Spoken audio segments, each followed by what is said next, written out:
Queridos, quantos gostam e querem, estão desejosos por ouvir a palavra do Senhor essa noite? Diga amém. Aleluia. Eu quero falar de um assunto muito importante. Eu quero falar sobre a jornada da vida. Queridos, a vida de fato é uma grande jornada. Nós começamos lá nos sonhos de Deus, depois passamos a ser sonhos dos nossos pais, depois começamos a ter os nossos próprios sonhos, depois vieram os filhos, e os filhos também fazem parte dos sonhos, nós fazemos parte do sonho dos filhos, vem os netos, aí é o sonho de Deus, com o sonho dos pais, com o sonho dos avós, com o sonho dos filhos, com o sonho dos netos, e quem sabe a gente não crê para sonhar junto com os bisnetos, em nome de Jesus. A vida é um sonho, a vida é um sonho que é vivido nessa jornada. E existem muitas realidades espirituais que nós precisamos aprender nessa jornada. Eu quero usar o texto de Lucas, capítulo 8, versículo 22 em diante, para junto refletirmos a respeito dessa jornada da vida, ou a vida como uma jornada, que eu acredito que vai ser muito importante para nós. É um texto muito conhecido que fala sobre Jesus acalmando a tempestade, e eu creio que todos nós já ouvimos esse texto de alguma forma, alguma pregação já chegou ao nosso coração. Eu espero que mais uma vez Deus use esse texto tão conhecido para abençoar a sua vida. A Bíblia diz assim: aconteceu que um daqueles dias entrou ele num barco em companhia dos seus discípulos e disse-lhes: passemos para a outra margem do lago. E partiram. Enquanto navegavam, ele adormeceu e sobrevindo uma tempestade de vento no lago, correndo eles o perigo de sossobrar. Chegando-se a eles, o despertaram-no, dizendo: Mestre, Mestre, estamos perecendo. Despertando-se, Jesus repreendeu o vento e a fúria da água. Tudo cessou e veio a bonança. Então lhes disse: Onde está a vossa fé? Eles, possuídos de temor e admiração, diziam uns aos outros: Quem é este que até os ventos e as ondas repreende e lhe obedece? Então rumaram para a terra dos Gerazenos, fronteira da Galileia, onde ao desembarcar veio da cidade ao seu encontro um homem possuído de demônios, que havia muito não se vestia, nem habitava em casa alguma, porém vivia nos sepulcros. E quando viu a Jesus, prostrou-se diante dele, exclamando, dizendo em alta voz: Que tenho eu contigo, Jesus, Filho do Deus Altíssimo? Rogo-te que não me atormentes. Porque Jesus ordenara ao espírito imundo que saísse daquele homem, pois muitas vezes o apoderava dele. Embora o procurassem conservá-lo preso com cadeias e grilhões, tudo despedaçava e era impelido pelo demônio para o deserto. Perguntou-lhe Jesus: Qual é o teu nome? Ele respondeu: Legião, porque somos muitos. Legião, porque somos muitos. Respondeu-lhe então o Senhor, eles perguntaram a Jesus que não os mandasse embora. Rogavam-lhe, deixa eu tirar o óculos aqui, senão não consigo ler. Rogavam-lhe que não o mandasse sair para o abismo. Ora, andava ali pastoreando um monte, uma grande manada de porcos, rogando-lhe que lhes permitisse entrar naqueles porcos. Jesus o permitiu, e tendo os demônios saído do homem, entraram nos porcos, e a manada precipitou-se de espanhadeira abaixo para dentro do lago e se afogou. Os porqueiros, vendo o que acontecera, fugiram e foram anunciar o que havia acontecido na cidade. Queridos, é um texto muito interessante, cheio de riquezas. E a primeira lição que nós aprendemos a respeito da jornada da vida é que ela não pode ser vivida sem propósito. Diga comigo: vida sem propósito é perda de tempo. Você percebe que Jesus começa essa jornada de sair de um lado para chegar ao outro com um propósito. Qual era o propósito?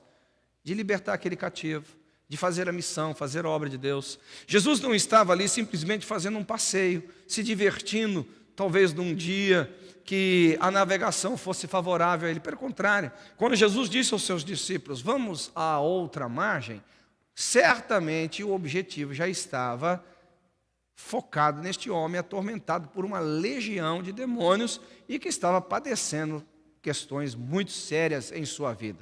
Eu me pergunto muitas vezes se nós temos consciência de que a jornada desta vida, ela tem um fim, ela tem um limite. Talvez nós não teremos tanto tempo como imaginamos que teríamos, talvez não teremos tantas oportunidades como as que nós já tivemos na vida, e se assim for, a gente precisa parar para pensar, uau, será que eu realmente estou aproveitando a vida dentro de um propósito? Porque minha avó dizia um assunto muito interessante, ela contava uma história sempre para nós, de que quem quisesse abraçar o mundo morreria sem nada. Alguém já ouviu isso da sua avó? Ei, Marcelo, não tente abraçar o mundo que você vai morrer sem nada. Em outras palavras, minha avó estava me discipulando, estava fazendo uma terapia de coach comigo, dizendo, ei, você tem que saber o que você quer da vida. Se você não tiver um objetivo claro na sua jornada, se você não souber onde você quer chegar e como chegar lá, o acidente geralmente vai pender para a coisa errada, não para a coisa certa. O acidente sempre vai ser para a coisa ruim, não para a coisa boa. Porque geralmente a gente acha que as pessoas bem-sucedidas na vida, o sucesso delas veio por acidente. Com certeza não. A grande maioria, por trás do sucesso, teve muito foco, muito propósito, muito trabalho, muito suor, muita dedicação, muito tudo. Então, nessa jornada da vida, eu quero te perguntar, para onde você está indo? Jesus estava indo para o outro lado, para fazer missão, para fazer a obra de Deus, junto com os seus discípulos. E você? Para onde você está indo? Fala para mim onde você vai chegar daqui 3 anos. Daqui 5. Daqui 10 anos você vai chegar. Vocês são crentes. Onde Deus quiser, pastor. Onde Deus quiser. Será que de fato as nossas ações não podem afetar negativa ou positivamente o nosso destino?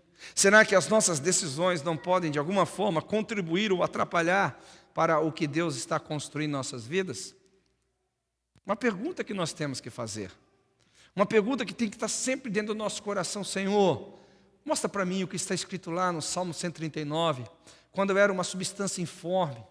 Nada, absolutamente nada eu tinha feito, nada eu tinha realizado, e o Senhor tinha todos os meus dias escritos no livro da vida. Senhor, logicamente que nada e ninguém foge da sua soberania, nada e ninguém foge da sua presciência, nada e ninguém foge dos seus olhos, mas eu também sei que o Senhor não nos obriga a viver aquilo que o Senhor quer que a gente viva, ou deseja, ou planejou para nós. O Senhor nos deu um mundo aberto para vivermos ou não o que o Senhor predestinou para nós. É uma coisa interessante, queridos, porque geralmente a falta de foco, a falta do que fazer e o como fazer, a tendência lá na frente é a frustração. Você já parou para pensar nisso aí?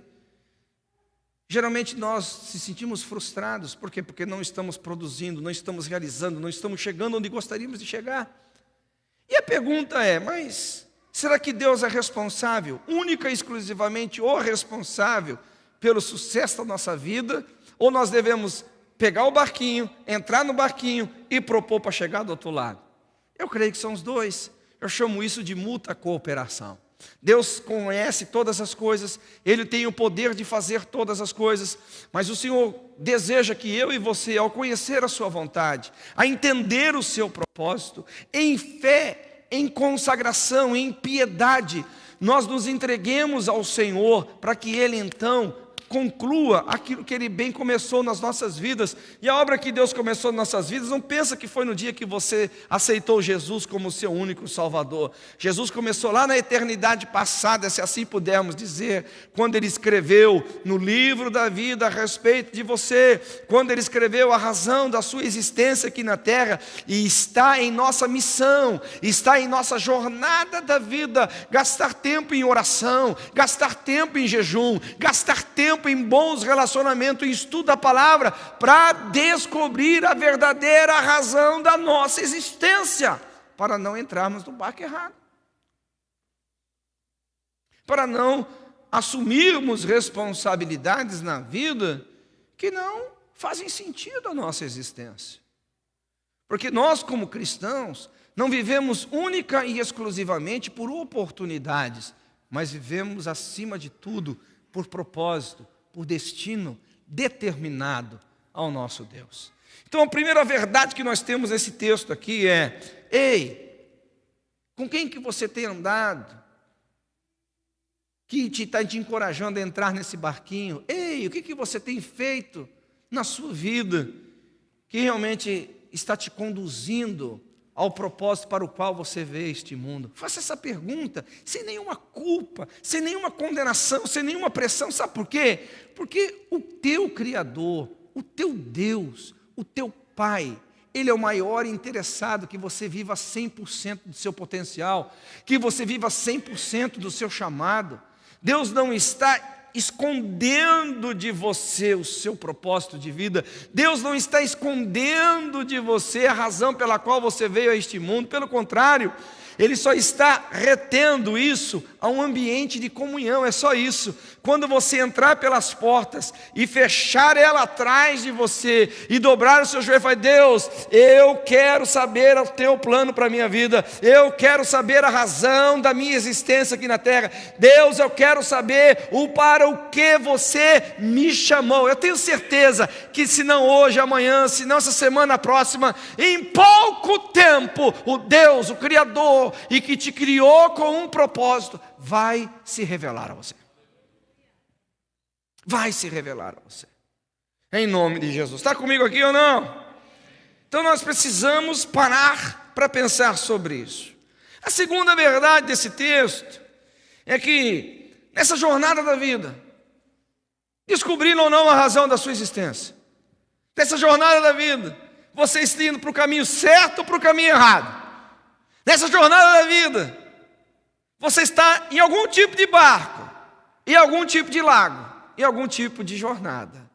Cara, o mundo que você vive é um mundo traiçoeiro. O mundo que você vive é um mundo injusto. Essa terra aqui, não sei se você já percebeu, nada funciona 100% perfeito. Quer saber como? Olha para você. Não tem dia que você está quebradinho? Que o Teco não fala com Tico, Tico não fala com Teco? Quem já passou por isso aqui ou não? Fala: pastor, você acabou de revelar a minha existência. Não estou brincando. Gente, tem dia que a gente não suporta nem a gente mesmo. A gente se auto-sabota. A partir de nós, a gente vai gerando um mundo quebrado. Olha para a política, está quebrado. Olha para o sistema público de saúde, está quebrado. Olha para a segurança pública, está quebrada. Olha para as famílias ao nosso redor, a maioria está quebrada.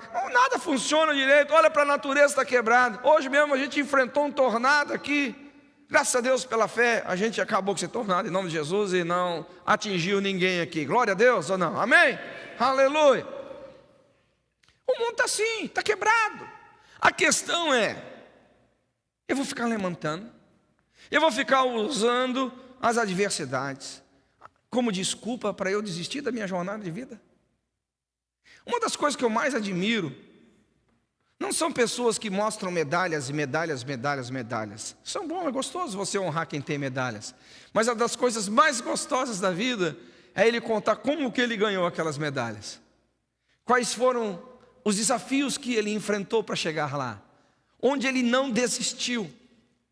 Geralmente quando eu estou em reuniões assim com pessoas importantes que eu gostaria muito de aprender com elas, dentre umas 15 perguntas que eu sempre tenho ali na minha cartilha, uma delas eu sempre pergunto: qual foi o momento em que você pensou em desistir? E se tivesse desistido, você não teria chegado aqui? E como que você venceu? Gente, a gente escuta histórias surpreendentes. Você vai perceber que o sucesso de um homem não está em fazer só coisas certas, certas, certas, certas. O sucesso de um homem é mesmo diante da sua jornada da vida, ele não se deter nas injustiças, ele não se deter nas traições, ele não se deter nos fracassos que são inerentes à raça humana, ele não parar, olhar para trás e dizer não está valendo a pena. Pelo contrário, a vitória não pertence aos mais fortes, nem aos mais inteligentes, nem aos mais capazes, mas certamente a vitória sempre baterá na porta daqueles que não desistem, daqueles que continuam, mesmo quando o mar está bravio, mesmo quando parece que vai naufragar, mesmo quando parece que tudo vai dar errado, aleluia, ele continua firme e forte, dizendo: eu vão chegar do outro lado. Por que a gente precisa ouvir isso? Simples. Olha bem para os meus olhos aqui. Você que está em casa, olhe bem para os meus olhos aqui. A dor da desistência, a vergonha da desistência é muito maior do que a dor do fracasso, a dor do erro. As pessoas que erraram, falharam, mas deram a volta por cima, elas são celebradas, mas ninguém celebra o fracassado, no sentido de desistente. Você já ouviu alguém aqui celebrar o desistente, o desertor, aquele que abandonou a sua jornada de vida por causa das pressões sofridas? Ninguém celebra esse tipo de gente. Mas quando você escuta, vamos ver se você está comigo aqui, quando você escuta alguém que tem uma história sofrida, que tinha tudo para desistir, tudo para jogar para o alto e dizer: estou partindo dessa vida, mas ele persistiu, continuou firme e forte, e hoje é um vitorioso. Você não tem vontade de bater palma para esse tipo de pessoa e falar assim: uau, obrigado por você ter compartilhado o seu testemunho comigo. É verdade ou não é? É o que essa história nos mostra. E não é ruim você, no momento da fúria, no momento das pressões, descobrir que você não tem tanta fé como achava que tinha, e que você não tem tanta confiança em Deus como achava que confiava, e que você assim está mais desconfiado que vai dar errado do que certo. Sabe o que acontece? São nesses momentos da vida que você conhece a você mesmo. São nesses momentos da vida que você consegue virar o seu ser do avesso e te enxergar de verdade. Eu acho interessante que as pessoas têm medo de enfrentar os seus próprios medos. Elas têm medo de se expor nos seus próprios fracassos. Elas têm medo de gritar no meio da pressão e elas desistem. Uma das coisas interessantes nesse texto, que os discípulos, eles jogaram para fora o que estava dentro. Senhor, não te dá conta que nós estamos morrendo. Senhor, nós vamos naufragar. Senhor, eles colocaram para fora e por isso foi tratado. Tomaram uma bronca? Sim. Um sabão bem tomado? Sim. Foram chamados de falta de fé? Sim. Mas resolveram o problema. Agora você quer ficar com essa cara de santinho aí, como minha avó dizia, essa cara de santo e pau oco, cheio de incredulidade, com mais sentimento de desistência, e não põe para fora. As pressões da vida, gente, elas vêm mostrar a nossa realidade. A nossa realidade é real. Ou você tem ou não tem, você pode ou não pode, mas o que você não pode fazer é desistir. Eu já cheguei em momentos da minha vida que eu falei assim: Deus, vou fazer o seguinte aqui, ó. Eu já não sei mais se eu tenho ou não tenho fé. Eu já não sei mais se eu consigo ou não consigo chegar lá. Eu vou fazer o seguinte, ó. Desistir eu não vou. Desistir eu não vou. Eu vou sentar aqui no camarote e vou só assistir o que o Senhor vai fazer, porque é só o Senhor para me tirar desse negócio aqui. É só o Senhor para trazer solução no meio desse caos. E, gente, é o que nós precisamos, que é o que está retratado em Jesus. Você acha que Jesus estava dormindo à toa? Não, ele simplesmente sabia que quando ele entrou naquele barquinho, quando ele colocou como propósito ir para outra margem, nada e ninguém poderia deter o Deus que havia dado a ele o propósito e o destino. Nada e ninguém poderia fazê-lo naufragar no meio do caminho. Nada e ninguém poderia fazer com que ele não chegasse do outro lado. Então eu descanso. Você descansa em meio à tribulação, mesmo tendo que lutar com as suas fraquezas, mesmo tendo que lutar com as suas debilidades, mesmo tendo que lutar com coisas que você está com medo de esconder, com medo de expor, escondendo a vida inteira. Ei! Por que é mais fácil desistir? Porque nós não queremos muitas vezes tratar com estas questões. Será que alguém aqui, à semelhança daquele pai que levou o filho para ser curado e foi desafiado por Jesus, e chegou à conclusão de: Senhor, ajuda-me na minha incredulidade? Será que nós realmente vamos permitir que na jornada da vida a gente possa crescer e realmente amadurecer? Porque olha aqui para meus olhos, deixa eu falar uma coisa muito interessante. Eu quero que vocês nunca mais esqueçam o que vocês vão ouvir agora. Tudo que eu me proponho fazer na vida, eu não tenho que focar simplesmente sobre o que eu estou fazendo. Eu tenho que focar no que eu estou me tornando pelo que eu estou fazendo. Escute bem. Eu não devo focar simplesmente sobre o que eu estou fazendo, mas no que eu vou me tornar sobre o que eu estou fazendo. Deixa eu te dar um exemplo. Vamos supor que você comece a reclamar. Reclama hoje, reclama amanhã, depois de amanhã você torna a reclamar. Qual que é o problema da reclamação?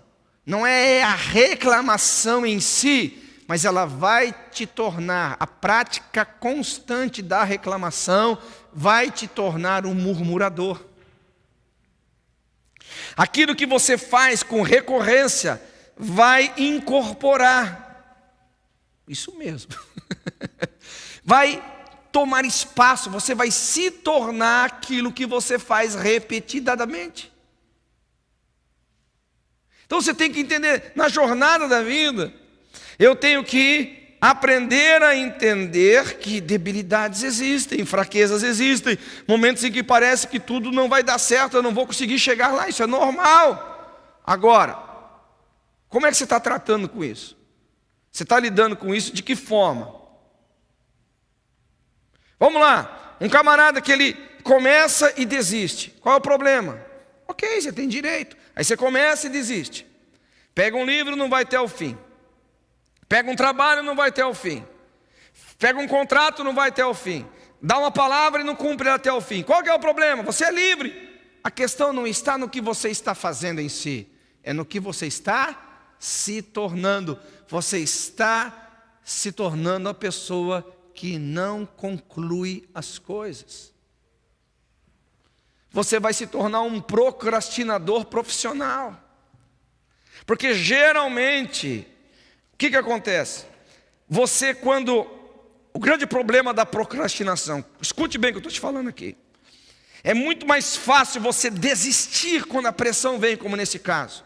É muito mais fácil você desistir quando as lutas aumentam, porque você tem uma recompensa imediata. Para chegar do outro lado, a recompensa é tardia. Por que você desiste? Você está fazendo, está debaixo da pressão. Aí quando você fala, não vou deixar para amanhã. Qual o sentimento que vem? Não é assim? Vou deixar para amanhã. Você relaxa.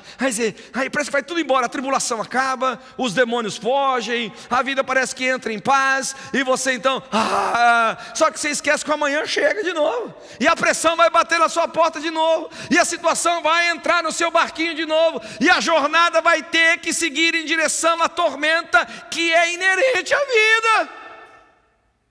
E você desiste. Então, novamente eu vou te dizer, não é muito sobre o que você está fazendo, mas sim no que você está se tornando, no que você está fazendo.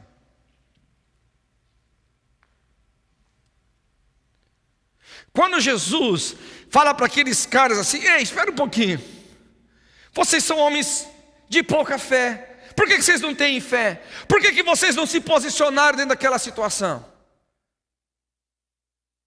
Jesus estava repreendendo um comportamento que já estava repetido. Outra ocasião eu prego sobre isso.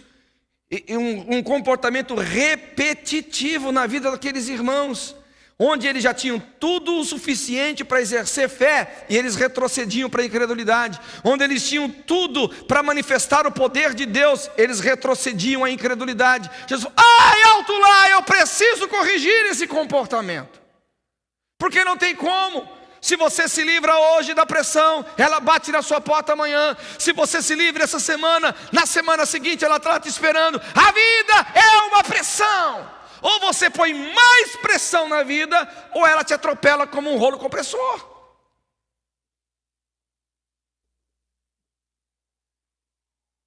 Pense com você agora. No que você está se tornando naquilo que você está fazendo. É interessante isso, muito interessante. Geralmente a gente, quando pega um livro para ler, o que nós mais queremos quando você lê um livro? Conhecimento, ou quer se divertir com o livro, não é assim? Quero me divertir, quero conhecimento, quero aprender alguma coisa. Quantos concordam? Diga amém. Está certo, não está errado. Mas a grande sacada deveria ser, em primeiro lugar, não é o conhecimento que eu vou adquirir, é o hábito da leitura que vai me transformar num leitor. E quando eu me transformar num leitor, então o conhecimento vai ser abundante na minha vida. Porque enquanto eu não me torno um leitor, a leitura é um sacrilégio. Eu começo a ler, o Satanás já entra, me dá sono. Eu já não consigo, leio uma página, já esqueci o que eu li na anterior. Eu já não consigo associar o tico com o teco, já não bate mais e fica perturbado. Eu estou cheio de livros comprados e nunca lido até o final. Então, quem está comigo aqui, diga amém. Por que, por exemplo, fazer academia é bom? Né? Anda com Paulo, que você passa com um ano. Paulo não falta um dia na academia. Por quê? Interessante, o Paulo pode falar isso. Eu sei que acho que ele não falta na semana, se ele faltar um é muito. Paulo é muito rígido nisso daí. Por que é importante você fazer academia? Olha para mim aqui. Toda vez que você for pensar em fazer em academia, primeiro sentimento que você vai ter que enfrentar, da desistência. Você vai falar, não vou. Aí vem a desculpa, eu dormi tarde, comi mal, estou com dor de cabeça, estou cansado. Quem está comigo aqui, diga amém. Então, o hábito de você fazer exercício, em primeiro lugar, não é para você ganhar massa muscular. Não é em primeiro lugar, não é para você ficar fortão e bonitão para sair bem no Instagram. É para você desenvolver uma mentalidade de não desistência. Por isso que é importante o exercício físico. Quase todo atleta, quando se domina, eles acabam se tornando bem-sucedidos na vida, porque eles cultivaram a mentalidade de domínio próprio. Eu vou catar esse treco pelo chifre e vou pôr no lugar, ué. Porque tem gente assim, tem milhões de planos, tem milhões de ideias, tem milhões, mas ele nunca executa. Por quê? Falta ideia? Não, falta atitude. Quem está comigo, diga amém. A terceira verdade desse texto é que as lutas que nós passamos na vida fazem parte da vida, mas também fazem parte do propósito. Como assim, pastor? Então, em primeiro lugar, eu coloquei você numa vala comum. Você existe? Jesus disse, no mundo tereis aflições. Eu me lembro uma vez, uma senhora chegou para mim, pastor, tem como eu ter paz plena, sem nenhuma tribulação, sem nenhum problema na minha vida? Pastor, estou cansado de sofrer, estou cansado de passar luta. Eu falei, tem, vem cá. Aí cheguei, a mão na cabeça e falei, Senhor, mata ela. Oi, pastor, cruz credo, o que é isso? Falei, senhora, a única forma de você alcançar o que você está pedindo é morrendo. E ainda brinquei com ela, e tome cuidado como você vai morrer, porque se morrer errado, aí acabou de uma vez, é sofrimento eterno.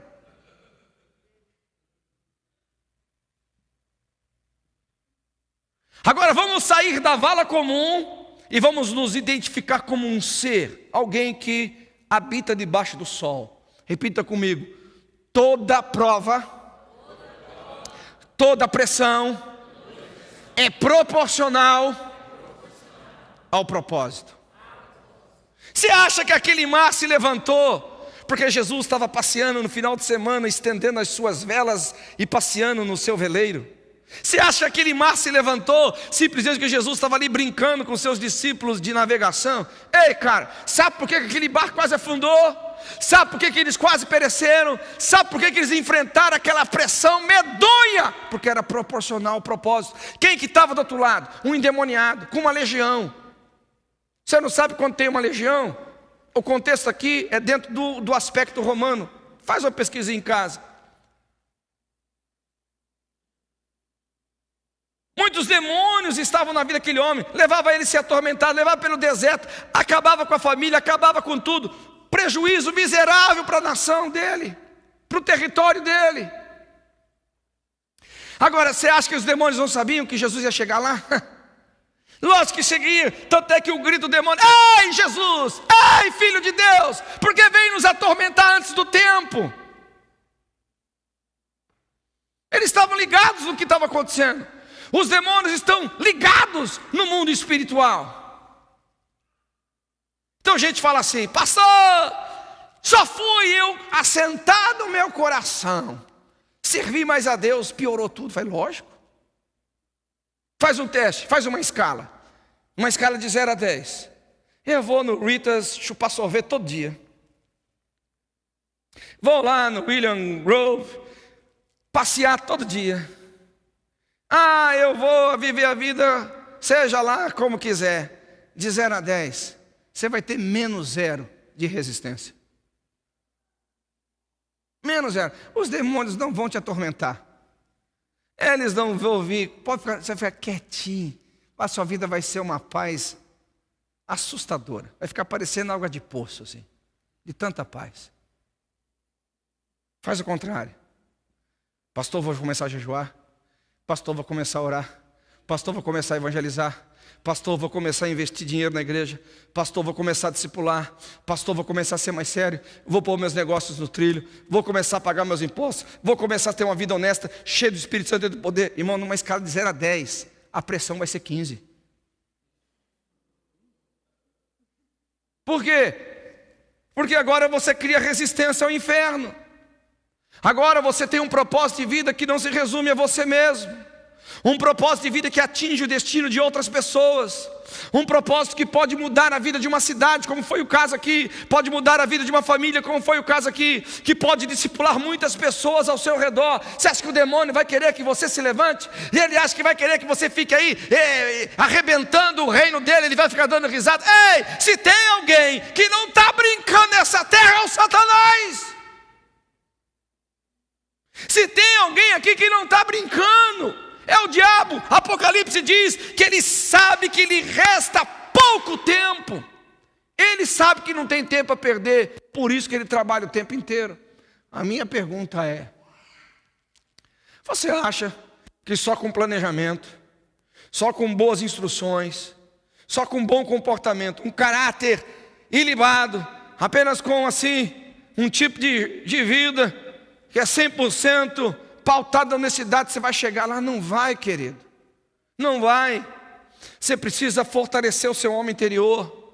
Você precisa fortalecer a sua consciência do mundo espiritual.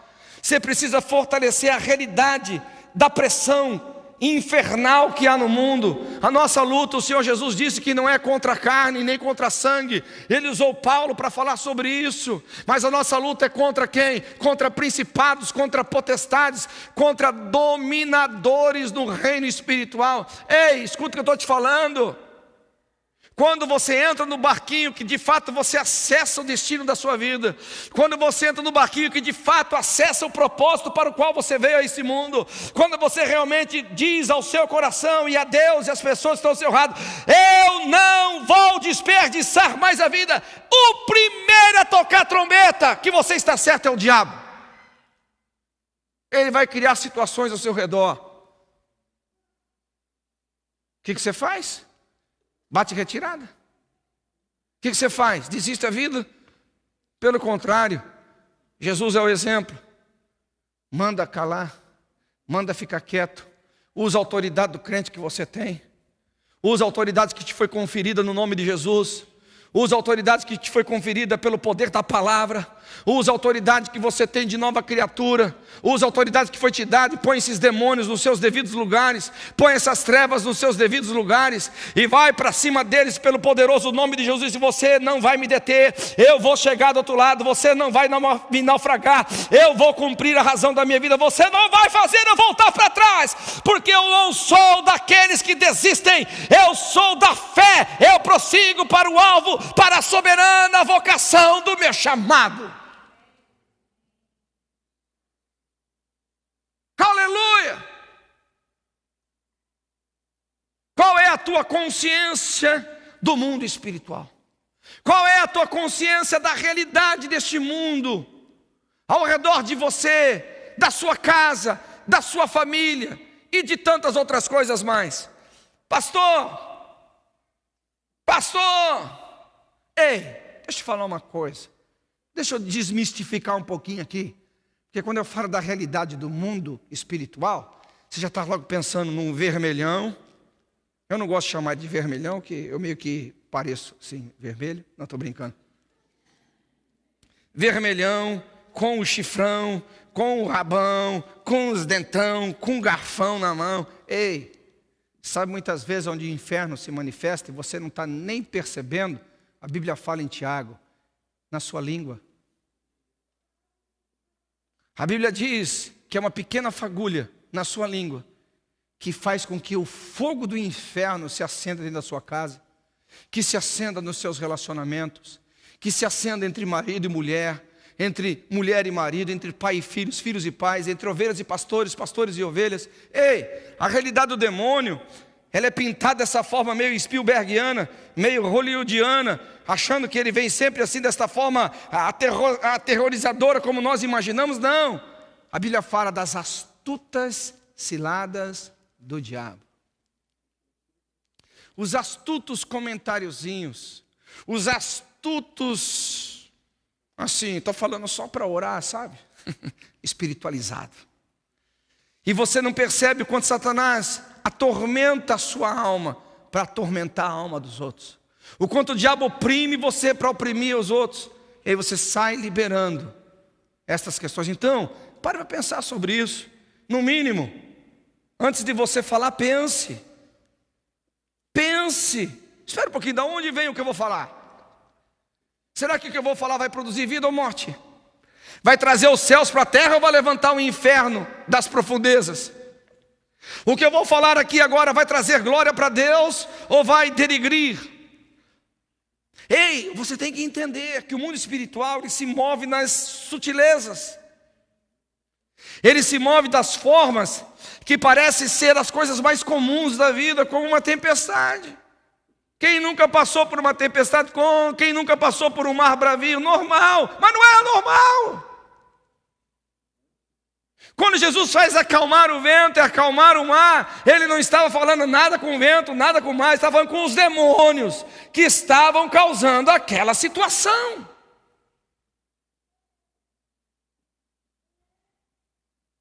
Quantas vezes a gente esquece de nos posicionar no mundo espiritual? Quantas vezes a gente esquece de se levantar em oração, mulher por seu marido, marido por sua esposa, casais por seus filhos, filhos por seus pais, pastores por suas ovelhas, ovelhas por seus pastores, líderes por seus liderados, liderados pelos seus líderes. Ei, os demônios não querem que você entre no barco certo. E quando você entra no barco certo que te leva ao seu destino de vida, ele vai tentar naufragar. Eles te odeiam. Eles te odeiam. Eles não querem ver o teu bem, eles não querem ver o teu sucesso, porque o teu sucesso glorifica a Deus, o teu sucesso salva almas, o seu sucesso traz a glória de Deus para a terra. Então você tem que abrir os seus olhos. Quem vai abrir os olhos aqui, diga amém. Ô pastor, você está me pondo medo? Não, estou te pondo coragem. Ah, pastor, você está me pondo medo? Não, eu estou colocando coragem. Crente, você tem autoridade no nome de Jesus. Crente, você tem o poder do sangue de Jesus sobre a sua vida. Crente, você tem o poder da palavra. E a Bíblia diz que quando você entrar numa cidade, você tem que expulsar os demônios de lá em nome de Jesus. Interessante que os meus filhos, eles estão tão acostumados a ver eu expulsar demônios, que eles já vão na oração, vai orar pela comida assim, em nome de Jesus, todo Satanás que está aqui. Ele vai orar para abençoar alguém assim, em nome de Jesus, todo demônio que está operando nessa casa. Falei, ô meu filho, vai devagar, né? Ele está acostumado a ver, eu entro no carro, eu oro, eu estou no avião, eu oro, eu não dou brecha, cara. Eu estou ligado o tempo inteiro. Eu tenho um amigo que fala assim, pastor Jamal, vigie 100%. Eu falo assim, mas vigiar já não é 100%. Ele falou, não, tem que ser assim mesmo, né? Na redundância. Jejuar, eu vou vigiar 100%. A questão é que muitas vezes, na jornada da vida, nós achamos que podemos resolver as coisas única e exclusivamente com a nossa capacidade. E não é verdade, irmãos. Nós precisamos do sobrenatural. Nós precisamos da intervenção de Deus. Nós precisamos que o Senhor nos conduza para o outro lado. E é aqui que eu quero concluir dizendo, ei, quando você entrar no barco certo e você começar a sofrer as pressões da sua decisão, sempre se lembre na companhia que está com você naquele barco. Sempre se lembre com quem que você entrou nessa jornada. Sempre se lembre que ainda que não pareça que Ele está tão presente ali, mas Ele está. Ele está ali para te socorrer. Ele está ali para te ajudar. Ele está ali para fazer com que você chegue do outro lado. Sempre se lembre da companhia que você tem. Daquele Deus, que o nome dele é Emmanuel, o Deus presente. Aquele Deus que prometeu dizendo, eu nunca te deixarei, eu nunca te abandonarei. Aquele Deus que pode fazer infinitamente mais e abundantemente além do que você pode imaginar. Aquele Deus que pode te conduzir a bom termo, mesmo quando você grita no meio do barco, Senhor, estou desesperado, não sei para onde vou. Lembre na companhia que você está, isso é muito importante. Porque muito mais do que tomar a decisão certa, muito mais do que não querer desistir, muito mais do que você se levantar contra demônios, nessa jornada, a jornada da vida, você vai aprender coisas, irmãos, que vão tornar você muito mais apaixonado por Jesus. Eu sempre digo isso, minha esposa é prova. Nós estamos muito presos ao destino e poucos focados na jornada. A beleza da vida não está no destino simplesmente. A beleza da vida está em você aproveitar cada passo da sua jornada. Fazer dela uma grande aventura, fazer dela um grande aprendizado, fazer dela um momento de você crescer um pouco mais, mesmo com as suas falhas, mesmo com os seus erros. Aprender a conhecer um pouco mais da face de Deus, da bondade de Deus, do sobrenatural de Deus, permitindo com que Ele te surpreenda. Mesmo que nessa jornada Ele ponha o dedinho na tua ferida e te chame de incrédulo. Muito mais vale as feridas causadas por quem ama do que os beijos do falso. Nunca se esqueça na companhia com quem você está.